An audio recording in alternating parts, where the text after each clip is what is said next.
जय हिंद दोस्तों, मैं स्वाति तोमर स्वागत करती हूँ आपका अपने प्यारे परिवार RG state exam YouTube channel पर।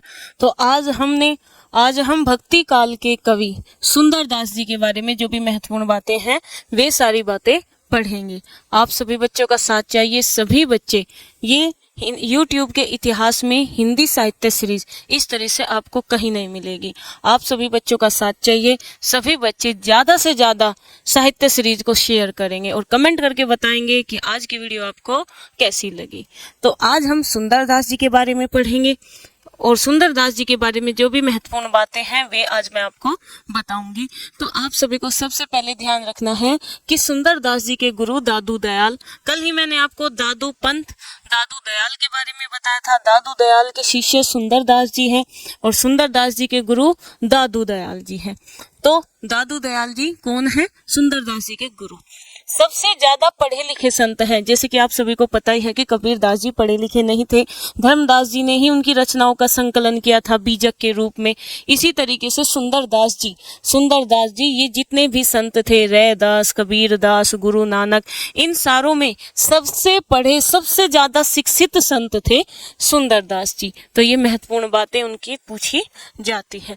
इनके काव्य ग्रंथ की परिष्कृत भाषा, कहने लगे सीधा सीधा क्वेश्चन छपता है जिस तरीके से क्या पूछते हैं कि इन्होंने जो रचनाएं की वे किस भाषा में की, तो आप जवाब दोगे कि ब्रज भाषा में। कौन सी भाषा? ब्रज भाषा। काव्य ग्रंथ की भाषा कौन सी है? तो ब्रज भाषा है। श्रृंगार रस के ये विरोधी हैं। तो देखो भाई, अगर ये संत हैं, आपने पर देखा भी होगा कि सबसे ज्यादा पढ़े लिखे संत ये संत हैं, तो जाहिर सी बात है तो ये विरोध श्रृंगार रस का ही करेंगे। तो श्रृंगार रस के ये विरोधी माने जाते हैं। सुंदरदास की रचना, इनकी रचनाओं का एक संकलन, जिस तरीके से कबीरदास जी के रचनाओं का संकलन बीजक के रूप में, इसी तरह से इनकी भी एक सुंदर ग्रंथावली, इनकी एक संकलन किया। और किसने किया? हरि नारायण शर्मा जी ने किया। तो इनकी रचनाओं का संकलन सुंदरदास ग्रंथावली के नाम से है और हरि नारायण शर्मा ने क्या किया है? संकलन किया है। प्रसिद्ध रचनाएं, अगर आपसे पूछ लिया जाए कि सुंदरदास जी की सर्वाधिक प्रसिद्ध रचना कौन सी है, तो वो है सुंदर विलास, और जो आपकी ब्रज भाषा में ही लिखी गई है। सुंदर विलास इनकी सर्वाधिक प्रसिद्ध रचना है। फिर देखेंगे अन्य रचना है इनकी ज्ञान समुद्र, ये भी आपकी किस भाषा में लिखी गई है? ब्रज भाषा में लिखी गई है।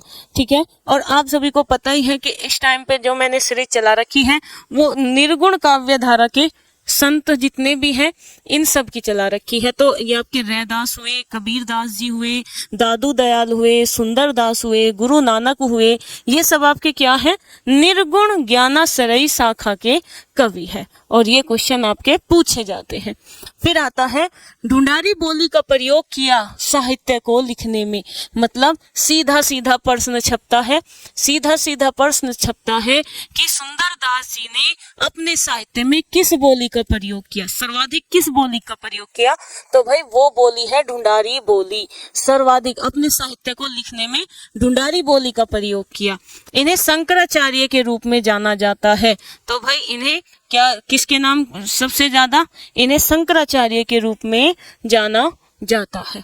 तो ये थी सुंदरदास जी से संबंधित महत्वपूर्ण बातें। अब आपको कमेंट करके एक जवाब देना है। आज का प्रश्न ये है कि सुंदरदास जी की सर्वाधिक प्रसिद्ध रचना कौन सी है? एक बार और बोलना चाहूंगी कि सुंदरदास जी की सर्वाधिक प्रसिद्ध रचना कौन सी है और वो किस भाषा में लिखी गई है, ये आपको कमेंट करके बताना है। और सभी बच्चे वीडियो को लाइक शेयर जरूर करेंगे, कमेंट करके बताएंगे कैसी लगी। Thank you.